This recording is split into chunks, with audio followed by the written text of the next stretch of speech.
Doctor James Taylor രചിച്ച lectures on homoeopathic മെറ്റീരിയ മെഡിക്ക എന്ന പുസ്തകത്തെ ആധാരമാക്കിയുള്ള ഈ യൂട്യൂബ് പരിപാടിയിലേക്ക് നിങ്ങൾക്ക് ഏവർക്കും വീണ്ടും സ്വാഗതം. നമ്മൾ ഈ പരമ്പരയുടെ 108ാമത്തെ എപ്പിസോഡിൽ ബെലഡോണ എന്ന അധ്യായത്തിൻ്റെ 4ാം ഭാഗമാണ് പരിഗണിക്കുന്നത്. ഈ ഭാഗത്ത് കെൻറ്റ് വിശദീകരിക്കുന്നത് ബെലഡോണയുടെ വളരെ പ്രധാനപ്പെട്ട മെൻ്റൽ സിംറ്റംസാണ്. ആ ഡെലിറിയവും വളരെ ശക്തമായ ഡെലിറിയവും അതിൻ്റെ സവിശേഷതകളും മറ്റുമൊക്കെ വളരെ വിശദമായിട്ട് കെൻറ്റ് ഇവിടെ പരിശോധിക്കുന്നുണ്ട്. വളരെ സങ്കീർണമായ വളരെ മാരകമായ ചില രോഗാവസ്ഥകളിൽ ബെലഡോണയുടെ ജീവരക്ഷാപരമായ പ്രയോഗത്തിലേക്ക് വിരൽ ചൂണ്ടുന്നതാണ് ഈ ഭാഗം. നമുക്കതിലേക്ക് വിശദമായിട്ട് നമുക്ക് പ്രവേശിക്കാം. The mental symptoms of Bell are delightful to study, but dreadful to look upon. ഈ മെൻ്റൽ സിംറ്റംസ് പഠിക്കുമ്പോൾ വളരെ സന്തോഷം തോന്നും, പക്ഷേ അത് കണ്ടു നിന്ന് കഴിഞ്ഞാൽ വളരെ ഭീതി ആണ് ഉണ്ടാകുക. ശരിക്കും ഡ്രെഡ്ഫുള്ളാണ്. ഒരു സാഹചര്യത്തിൽ മുംബൈയിലെ ഒരു ആശുപത്രിയിൽ വെച്ച് ഈ ഒരു അവസ്ഥയുള്ളൊരു കുട്ടിയെ കാണാനുള്ള സാഹചര്യം എനിക്കുണ്ടായി. വളരെ ഭയാനകമായിരുന്നു. ഡ്രെഡ്ഫുൾ എന്ന് പറയുന്നത് അത്ര കറക്റ്റാണെന്ന് അന്ന് ഞാൻ മനസ്സിലാക്കിയത്. The mental symptoms are such as come on in intense fevers such as are observed in maniacal excitements in delirium. കടുത്ത പനി, മാനിയാക്കൽ മനോവിഭ്രാന്തിയുടേതായുള്ളൊരു ഉത്തേജിതാവസ്ഥയിൽ, ഡെലിറിയം വല്ലാത്ത വിഭ്രാന്തിയുടെ അവസ്ഥയിലൊക്കെ കാണുന്ന ലക്ഷണങ്ങളാണ് ഇവിടെ ബെലഡോണ കാണിക്കുന്നത്. Excitement runs all through. മൊത്തത്തിൽ നോക്കി എക്സൈറ്റ്മെൻറ്റാണ്, വല്ലാതെ ഉത്തേജിതമായ അവസ്ഥ, സ്വാഭാവിക നിലയിൽ നിന്നും വളരെയധികം ഉയർന്ന ഉത്തേജിതമായിട്ടൊരവസ്ഥ. അതാണ് ബെല്ലിൻ്റെ മെൻ്റൽ സിംറ്റംസിൽ പൊതുവെ കാണുന്നത്. Violence runs all through the mental symptoms. ഇതിലെല്ലാം ഈ ഉത്തേജിതാവസ്ഥയിൽ വല്ലാത്ത വയലൻസും, വയലൻ്റ് എന്നുള്ളതിന് അക്രമോത്സുകത എന്നത് മാത്രമല്ല, വല്ലാത്ത തീവ്രത, വല്ലാത്ത തീക്ഷ്ണത എന്നുള്ള അർത്ഥമുണ്ട്. ഇൻറ്റൻസ് എന്നുള്ളതിൻ്റെ ഒരു പര്യായം കൂടിയാണ് വയലൻസ്. അക്രമം ചെയ്യുക എന്നുള്ള പരിമിതമായ അർത്ഥം മാത്രമല്ല വയലൻസിലുള്ളത്. The mental symptoms are all active, never passive. Belladonna മാനസിക ലക്ഷണങ്ങളെക്കുറിച്ചുള്ള മറ്റൊരു സവിശേഷതയാണ് അതെപ്പോഴും ആക്റ്റീവായിരിക്കും. പാസീവായിട്ടുള്ള ഒരു മെൻ്റൽ സിംറ്റം ബെലഡോണയില്ല. There is no passive delirium in bell. It's a wild state. അല്ലാതെ വന്യമായൊരവസ്ഥ, വന്യമൃഗങ്ങളെപ്പോലെ പെരുമാറുക. മൃഗങ്ങൾ പെരുമാറുന്നതിന് പ്രത്യേകിച്ച് നിയമങ്ങളോ അച്ചടക്കമോ യാതൊരു ലോ ആൻഡ് ഓർഡർ അവിടെ ഇല്ല. അത് തോന്നുന്ന പോലെ അതിൻ്റെ നൈസർഗിക ചോദനകൾക്കനുസരിച്ച് പ്രവർത്തിക്കുന്നു. അത് വയലൻ്റാണ്, വൈൽഡാണ്, വന്യമാണത്. ഒരു നായയെ പോലെ പെരുമാറും. മുംബൈയിലെ ആ രോഗിയുടെ കാര്യത്തിൽ ഞാൻ പറഞ്ഞതിൽ ഒരു നായയെ പോലെ കടിക്കുന്നത്, അതൊരു ഹൈഡ്രോഫോബിയ കേസായിരുന്നു. ആ കുട്ടി 14-15 വയസ്സുള്ള കുട്ടിയാണത്. നായയുമായിട്ട് ഇടപെട്ട് അത് നക്കുകയൊക്കെ ചെയ്തിരുന്നു.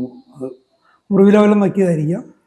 കടുത്ത പനിയും തലവേദനയും ഒക്കെ വന്നപ്പോൾ ആണ് ഈ ആശുപത്രിയിൽ കൊണ്ടുവന്നത്.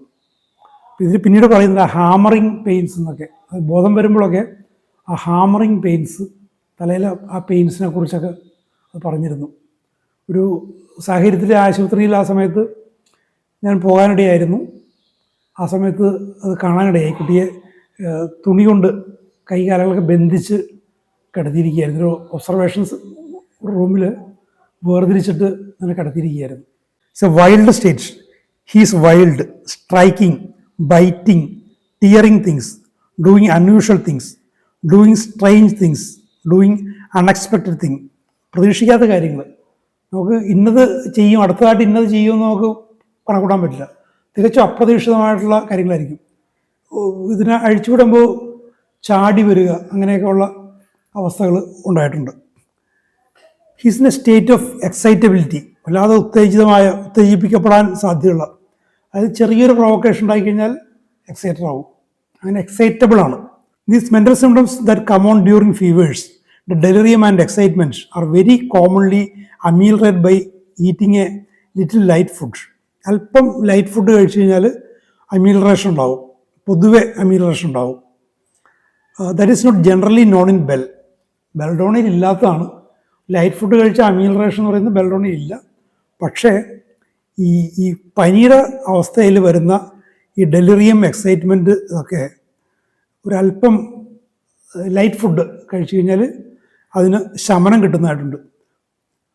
But it is quite a strong feature. ബെൽഡോണയിൽ ഇത് പൊതുവെ ഇല്ലെങ്കിലും വളരെ ശക്തമായൊരു ഫീച്ചറാണ്, സ്വഭാവമാണ്. അത് ശ്രദ്ധിച്ചിരിക്കുക. But remember the violence and with it if you go to the bedside where there is this violent delirium, keep in mind the heat, redness and burning. ബെൽഡോണിൻ്റെ തന്നെ സ്വഭാവങ്ങൾ: ചൂട്, ചുവപ്പ് നിറം, പൊള്ളൽ.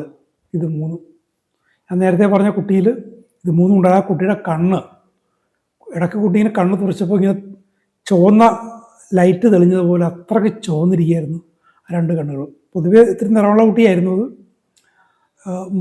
മുഖവും നെഞ്ചുഭാഗവും കാണാൻ സാധിച്ചു. അവിടെയൊക്കെ ചുവന്ന് ആകെ തുടുത്തിരിക്കുന്നൊരവസ്ഥയായിരുന്നു. Full of imaginations. ആകെ ഓരോരോ ഇമാജിനേഷനാണ്, ഓരോന്നും ഇങ്ങനെ ചിന്തിച്ച് കൂട്ടുകയാണ്. Sees ghost and spirits and officers and wild things. എന്തൊക്കെയാണ്?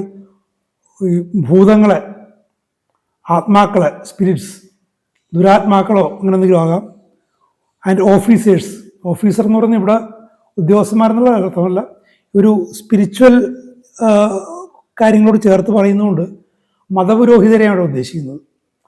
ഇപ്പോൾ മരണാനന്തര കർമ്മങ്ങളുമായിട്ട് ബന്ധപ്പെട്ട്, അല്ലെ മരണത്തിൻ്റെ സമയത്ത്, ഒരു ക്രിസ്ത്യൻ ബാക്ക്ഗ്രൗണ്ടിലാണെന്ന് പറയുന്നത്, മരണത്തിൻ്റെ സമയത്ത് രോഗം മൂർച്ഛിക്കുമ്പോൾ പുരോഹിതനെ കൊണ്ടുവരും.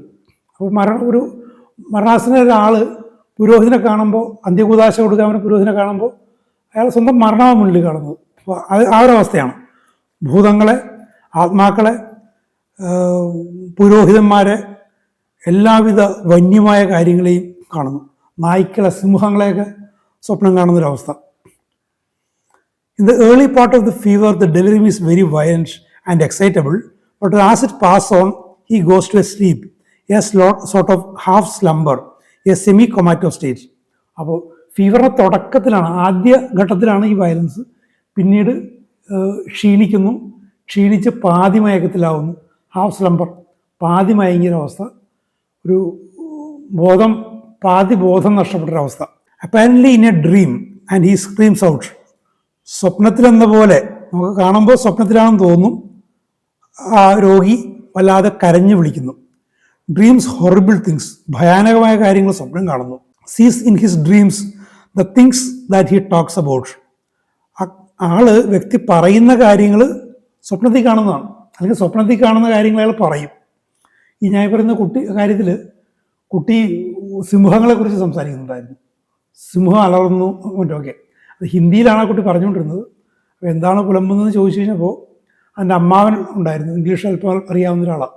അമ്മാവനോട് പറഞ്ഞു, ആ കുട്ടി സിംഹങ്ങളെക്കുറിച്ചാണ് പറയുന്നത്. അപ്പോൾ ഞാൻ, കുട്ടി സിംഹത്തെ കണ്ടിട്ടുണ്ടോ? അതൊന്ന് കൃത്യമായിട്ടൊന്ന് കുട്ടിയുടെ ഇമാജിനേഷൻ എൻ്റെ ഒരു ലെവൽ മനസ്സിലാക്കാൻ വേണ്ടി ചോദിച്ചപ്പോൾ അത് മൃഗശാലയിൽ പോകാറുണ്ട്, പലതവണ പോയിട്ടുണ്ട്. ഈ സംഭവത്തിന് കുറച്ചു കാലം മുമ്പും മൃഗശാലയിൽ പോയിരുന്നു. അപ്പോൾ സിംഹങ്ങളെക്കുറിച്ചാണ് ആ കുട്ടി പറഞ്ഞുകൊണ്ടിരുന്നത്. When he has real sleep or resting, as near as it is for him to rest, he has violent dreams, night Meyer.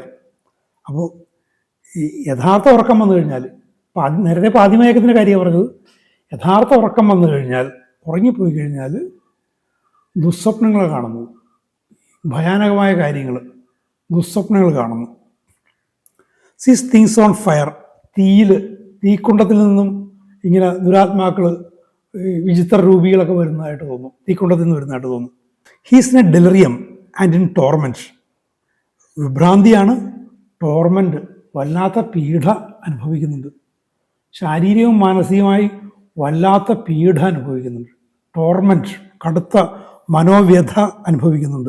He becomes stupid at times, appears to lose consciousness. ചിലപ്പോൾ ഈ ഡെറിയമൊക്കെ മാറിയിട്ട് വളരെ സ്റ്റുപ്പിഡാവും, ഒരു മൗഢ്യത്തിലാവും.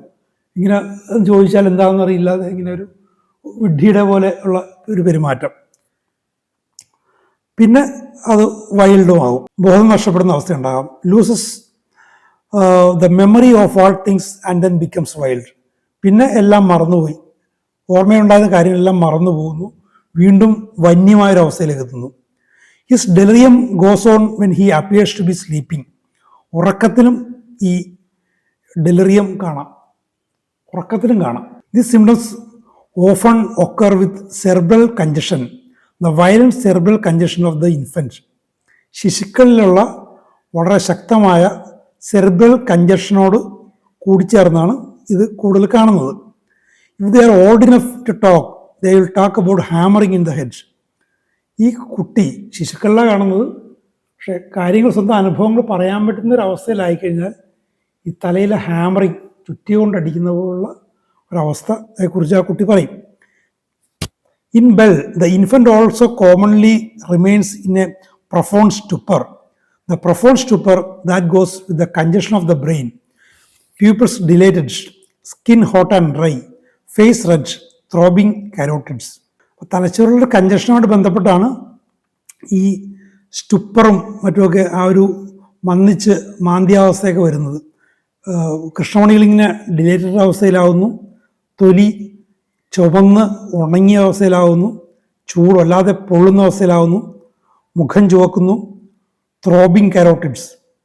Finally the child becomes pale as the stupor increases and the neck is drawn back because as it progresses the base of the brain and spine becomes involved and the muscles of the neck contract, drawing the head backwards and he rolls the head, eye staring, pupils dilated. അപ്പോൾ ഇത് ഈ അവസ്ഥ അങ്ങോട്ട് വർദ്ധിച്ച് ചെല്ലുമ്പോൾ ഈ തലച്ചോറിൻ്റെ ബേസും സുഷ്മനാ നാഡിയും involve ആവുന്നു. ആ ഒരവസ്ഥയിൽ കഴുത്തിലെ പേശികൾ വലിഞ്ഞു മുറുകുന്നു, കോച്ചി വലിക്കുന്നു. അങ്ങനെ വരുമ്പോൾ തല പിന്നാക്കം മലർന്നു പോകുന്നു, ഈ ഒരവസ്ഥ വരുന്നു. അത് ഈ സ്റ്റുപ്പർ വർദ്ധിച്ച് വരുന്നൊരവസ്ഥയിലാണ് വരുന്നത്. അങ്ങനെ വരുമ്പോൾ തല ഇങ്ങനെ ഇട്ട് റോൾ ചെയ്യുന്നു, അങ്ങോട്ടും ഇങ്ങോട്ടും ഇട്ട് ഉരുട്ടുന്നു, കണ്ണുകളിങ്ങനെ തുറച്ചു നോക്കുന്നു, പീപ്പിൾസ് ഡിലേറ്റഡ് ആകുന്നു. The mental state is associated with the scarlet fever and with cerebro spinal meningitis.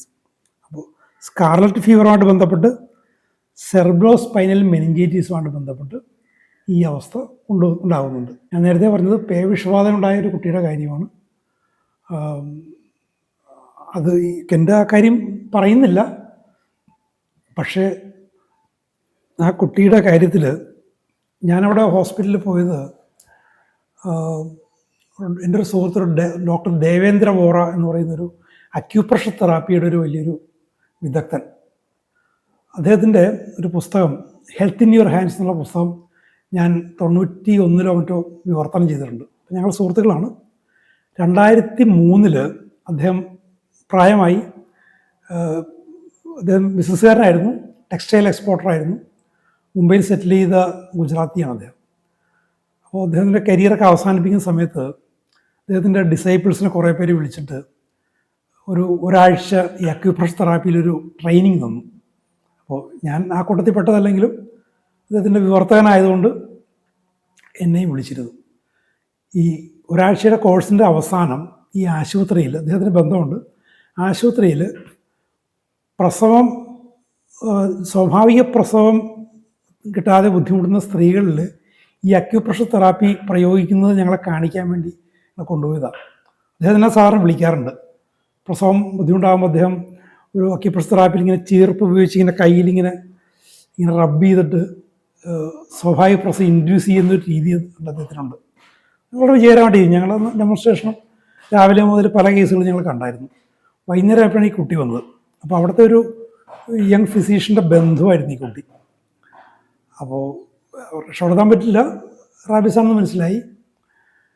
അപ്പോൾ ഞാൻ എന്നെയുമായിട്ട് അദ്ദേഹം പോയി അവിടെ. ഈ അക്യൂപ്രഷർ തെറാപ്പിയിൽ എന്തെങ്കിലും ചെയ്യാൻ പറ്റുമോ എന്ന് ചോദിച്ചാൽ ചെന്നു. പക്ഷേ അങ്ങനത്തെ ഒരു അവസ്ഥയിൽ ഒന്നും ചെയ്യാൻ പറ്റില്ല.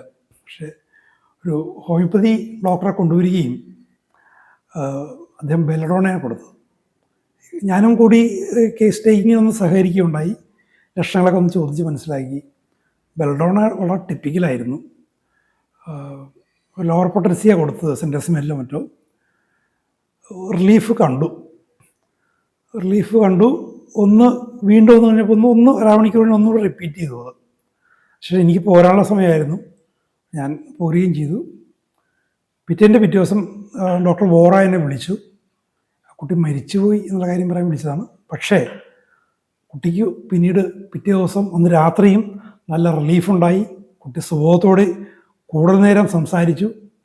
അമ്മയുടെ കയ്യിൽ നിന്നും അല്പം ഭക്ഷണം വാങ്ങി കഴിച്ചു. അത് വലിയൊരു ആശ്വാസമായിരുന്നു. ആ അമ്മ ഒരു യങ് മദർ, ഞാൻ കണ്ടവർ ഒരിക്കലും പ്രതീക്ഷിച്ചിരുന്നില്ല. അപ്പോൾ ഭക്ഷണം വാങ്ങി കഴിച്ചു. അതിനുശേഷം വീണ്ടും ഒരു സ്പാസംസ് വല്ലാതെ ഉണ്ടായി. ആ ഒരവസ്ഥയിൽ ആ കുട്ടിയുടെ അമ്മയുടെ മടിയിൽ കിടക്കുകയായിരുന്നു. ആ ഒരവസ്ഥ ഉറങ്ങിക്കിടക്കുകയായിരുന്നു. സ്പാസംസ് ഉണ്ടായി കഴിഞ്ഞപ്പോൾ കുട്ടിയെ മാറ്റി വീണ്ടും കൺഫൈൻ ചെയ്ത് തന്നെ കട്ടിൽ കിടത്തിയിട്ട് കൈയും കാലുമൊക്കെ തുണി കൊണ്ട് കെട്ടിയിട്ടു. ആ സ്പാസംസിൻ്റെ ഒരു അന്ത്യത്തിൽ കുട്ടി മരിക്കുക, വളരെ ശാന്തമായിട്ട് തന്നെ മരിക്കുകയും ചെയ്തു. ഈ ബാർക്കിംഗ്, അങ്ങനെയുള്ള ബൈറ്റിങ്, ചാട്, അങ്ങനെയുള്ള കണ്ടു നിൽക്കാൻ ഒരു അമ്മയ്ക്കും മറ്റുമൊക്കെ കണ്ടു നിൽക്കാൻ പറ്റാത്തൊരവസ്ഥ ആ കുട്ടിക്ക് അതുണ്ടായിരുന്നു. അതൊന്നും ഇല്ലാതെയുള്ളൊരു മരണം. അപ്പം അതിൽ അവർക്ക് ആശ്വാസമുണ്ട്. മരണം ഒരു പ്രതീക്ഷിച്ചിരുന്നതാണ്. രക്ഷപ്പെടാനുള്ളൊരു പ്രതീക്ഷ, വളരെ നേരിയ പ്രതീക്ഷ മാത്രമേ ഉണ്ടായിരുന്നുള്ളൂ. എങ്കിലും അങ്ങനെ മരിച്ചതിൽ അമ്മയ്ക്കും മറ്റുമൊക്കെ സന്തോഷമുണ്ടായി. അതിൽ എന്നോട് ഒരു കടപ്പാട് അവർക്ക് തോന്നി. അത് പറയാൻ കൂടിയാണ് അദ്ദേഹം എന്നെ വിളിച്ചത്. അപ്പോൾ ഈ ഒരു അവസ്ഥകൾ അങ്ങനെ കാണാനുള്ള അവസരം എനിക്ക് ഉണ്ടായിട്ടുണ്ട്. Again, the mental states take the form of acute mania when the patient will bite the spoon, will bark like a dog, will do all sort of violent things, even jump out of the window. അപ്പോൾ വീണ്ടും പറഞ്ഞു വരുന്നത് ആ ഒരു ഹൈഡ്രോഫോബിയയിലേക്കുള്ള ചില ലക്ഷണങ്ങളാണ് പറഞ്ഞു വരുന്നത്. അക്യൂട്ട് മാനിയ എന്നൊക്കെ എന്നോട് പറയുന്നത്. അക്യൂട്ട് മാനിയയുടെ ഒരു രൂപം പ്രാപിക്കുന്നു.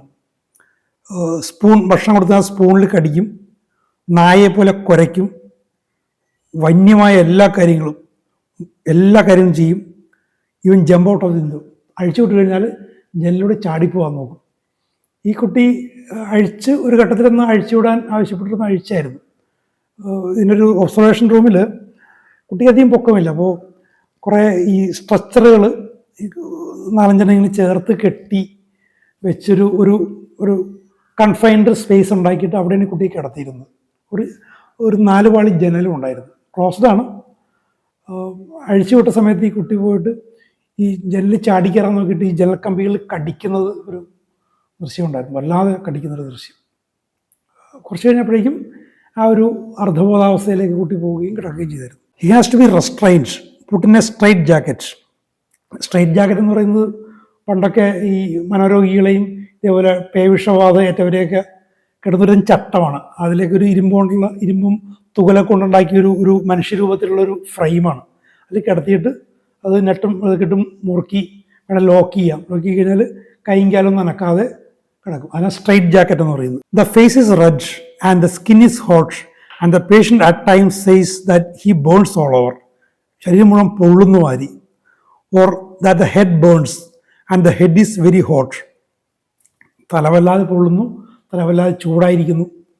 ഈ കുട്ടിക്ക് ബോധം വന്ന ആ ഒരു ഇടയ്ക്ക് ഇടവേളയിൽ കുട്ടിയോട് ഞാനിങ്ങനെ ചോദിക്കാൻ പറഞ്ഞു ഹിന്ദിയിൽ. ഞാൻ ഇംഗ്ലീഷ് ചോദിച്ചാൽ ആ കുട്ടിക്ക് മനസ്സിലായില്ല.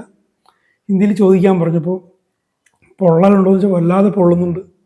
അതുപോലെ ഇതിന് മുമ്പ് തന്നെ ഇതിൻ്റെ ഏർലി സ്റ്റേജിൽ തന്നെ കുട്ടി പറഞ്ഞിരുന്നു തല വല്ലാതെ പൊള്ളുന്നു, ഭയങ്കരമായ തലവേദന ഉണ്ട്, ഈ ഹാമറിങ് ഫീലിംഗ് ഒക്കെ ഈ ഒരു വല്ലാത്ത അക്യൂട്ട് അവസ്ഥയിൽ വരുന്നതിന് മുമ്പ് തന്നെ കുട്ടി അത് മാതാപിതാക്കളോട് അമ്മയോടത് പറഞ്ഞിരുന്നു. During all this time the feet are cold. ഈ സമയത്തൊക്കെ കാല് തണുത്തിരിക്കും. Head hot feet cold. തല ചൂടായും കാല് തണുത്തിരിക്കുന്നൊരവസ്ഥ. Or feet and hands cold as ice. ചിലപ്പോൾ കൈയും കാലും മഞ്ഞ് പോലെ തണുത്തിരിക്കുന്ന അവസ്ഥ. It seems all the blood is going hurry to the head. അപ്പോൾ രക്തം മുഴുവൻ തലയിലേക്ക് ഇറച്ചി കയറിക്കൊണ്ടുള്ള അവസ്ഥയാണത്. മറ്റു സ്ഥലങ്ങളിൽ രക്തോട്ടമില്ല. അങ്ങനെ കൈകാലുള്ള എക്സ്ട്രീമിറ്റീസ് തണുത്ത് വരയിക്കുന്നു, തല വല്ലാതെ ചൂടായിരിക്കുന്നു. All sorts of delusions and hallucinations are mingled with the acute mania. എല്ലാത്തരം ഹാലൂസിനേഷൻസ്, എല്ലാത്തരം ഡെല്യൂഷൻസ്, മായക്കാഴ്ചകളൊക്കെ ഉണ്ട്. Ghost, horrid monsters, strange things and deformed subjects. ഭൂതങ്ങളെ, ഹൊറിഡ് മോൺസ്റ്റേഴ്സ്, ഭീകരജീവികളെ, വിചിത്രമായ അപരിചിതമായ കാര്യങ്ങളെ, ഇതുവരെ കണ്ടിട്ടില്ലാത്ത കാര്യങ്ങളെ, ഡിഫോംഡ് സബ്ജക്ട്സ്, ഓരോ കാര്യങ്ങൾ വസ്തുക്കളെയൊക്കെ രൂപം മാറി കാണൽ. Fear of imaginary things and wants to run away. സാങ്കല്പിക സാധനങ്ങളെ കാണുന്നതായിട്ട് പറയുന്നു, എന്നിട്ട് ഓടിക്കളയാൻ ശ്രമിക്കുന്നു. അത് കണ്ട് ഭയന്നിട്ട് ഓടിക്കളയാൻ. ഇപ്പോൾ ഒരു ആനയെ അല്ലെങ്കിൽ സിംഹത്തെ കാണുന്ന പോലെ ഇമാജിൻ ചെയ്തിട്ട് ഭയന്ന് ഓടിപ്പോകാൻ ശ്രമിക്കില്ല. In delirium of bell, he wants to jump out of the window, wants to run, wants to get away from his attendants. ബെല്ലിൻ്റെ ഡെലിറിയത്തിലുള്ളതാണ് ജനലിലൂടെ ചാടിപ്പോകാൻ ശ്രമിക്കൽ, സ്വന്തക്കാരിൽ നിന്നൊക്കെ അകന്ന് പരിചരിക്കുന്നത് ഓടി അകലാനുള്ള ലക്ഷണം, താല്പര്യം. He things they are doing him injury. കാരണം ഈ ബന്ധുക്കളൊക്കെ തന്നെ മുറിവേൽപ്പിക്കാൻ, തന്നെ ദ്രോഹിക്കാൻ വന്നിരിക്കുന്നതാണെന്നാണ് അയാളുടെ സങ്കല്പം. അങ്ങനെയാണത്. Throughout the acute mania and throughout the delirious stage all the manifestations partake of violence. ഈ ഡെലിറിയസ് സ്റ്റേറ്റിൽ, സ്റ്റുപ്പറിലേക്ക് പോകുന്നതിന് മുമ്പുള്ള ഈ ഡെലിറിയസ് സ്റ്റേറ്റിൽ, ഈ അക്യൂട്ട് മാനിയയിൽ വയലൻസിൻ്റെ എല്ലാ മാനിഫെസ്റ്റേഷനും, അക്രമത്തിൻ്റെ എല്ലാ മാനിഫെസ്റ്റേഷനും, പിച്ചുക, മാന്തുക, കടിക്കുക ഒക്കെ ചെയ്യും. മറ്റുള്ളവരെ ദ്രോഹിച്ച് മുറിവേൽപ്പിക്കും. ഡിസ്ട്രക്റ്റീവ്നെസ്, നശിപ്പിക്കാനുള്ള സ്വഭാവം, വിനാശകരമായ സ്വഭാവം, destructive nature. In bell, patient in the most acute stage must be watched, controlled, handled and sometimes tied. അപ്പോൾ ഈ ബെൽഡോണ പേഷ്യൻറ്റിനെ കുറിച്ചുള്ള ഈ ഒരു ഡെലിറിയം കണ്ടീഷനിൽ, അക്യൂട്ട് കണ്ടീഷനിൽ എപ്പോഴും ശ്രദ്ധിച്ചുകൊണ്ടിരിക്കണം, എപ്പോഴും നിയന്ത്രിച്ചുകൊണ്ടിരിക്കണം. ചിലപ്പോൾ കൺഫൈൻ ചെയ്യണം, കോൺഫിസ്കേറ്റ് ചെയ്യണം, കൈകാലുകൾ കെട്ടിയിടേണ്ടി വരും. അല്ലെങ്കിൽ മറ്റുള്ളവർക്ക് ദ്രോഹം ഉണ്ടാക്കും. ജനലിലൂടെയൊക്കെ ചാടി, പുറത്തേക്ക് ചാടി, മുകളിലാണെങ്കിൽ ചാടി സ്വയം ദ്രോഹം ഉണ്ടാകും. അതുകൊണ്ട് അത്രക്ക് ഭയാനകമായിട്ടുള്ള നമ്മളുടെ ഈ ഇവിടെ സെർബ്രോ സ്പൈനൽ പ്രശ്നങ്ങളെക്കുറിച്ചാണ് പറയുന്നത്. പക്ഷേ ഇതിൽ പേവിഷബാധയിലും ഈ അവസ്ഥകളുണ്ട്. ഒരു സന്ദർഭത്തിൽ ഞാനത് കണ്ടിട്ടുമുണ്ട്. അപ്പോൾ ഇത്ര രൂക്ഷമാണ് ഈ അവസരം നോക്കുക. ഇത്രയും രൂക്ഷമല്ലാതെയും ഈ ഡെലിറിയവും മറ്റുമൊക്കെ കാണാം. ഇതൊരു എക്സ്ട്രീം സ്റ്റേജാണ് കെൻറി വിവരിച്ചിരിക്കുന്നത്. പക്ഷേ ഇതിൻ്റെ ഒരു ഡിഗ്രി കുറഞ്ഞൊരവസ്ഥയും കാണാം. സാധാരണഗതിയിൽ അത്തരം അവസ്ഥകളൊക്കെ ആയിരിക്കും നിങ്ങളിലേക്ക് അടുത്ത് വരുന്നത്. അവസ്ഥ കൃത്യമായിട്ട് മനസ്സിലാക്കി ബെല്ല് കൊടുത്തു കഴിഞ്ഞാൽ വളരെ പെട്ടെന്ന് ഏതാനും മിനിറ്റുകൾക്കുള്ളിൽ അതിൻ്റെ റിസൾട്ട് കാണും. അപ്പോൾ നമുക്ക് വളരെ വിലപ്പെട്ട കുറേ വിവരങ്ങൾ നമുക്ക് ഇതിൽ നിന്ന് ലഭിച്ചു. നമുക്ക് ബെൽഡോണയെക്കുറിച്ചുള്ള കൂടുതൽ വിവരങ്ങൾ, മെൻ്റൽ സിംപ്റ്റംസ് തന്നെ ഇനിയും ധാരാളം പറയുന്നുണ്ട്. നമുക്ക് അടുത്ത എപ്പിസോഡിൽ കേൾക്കാം. Thank you very much for watching.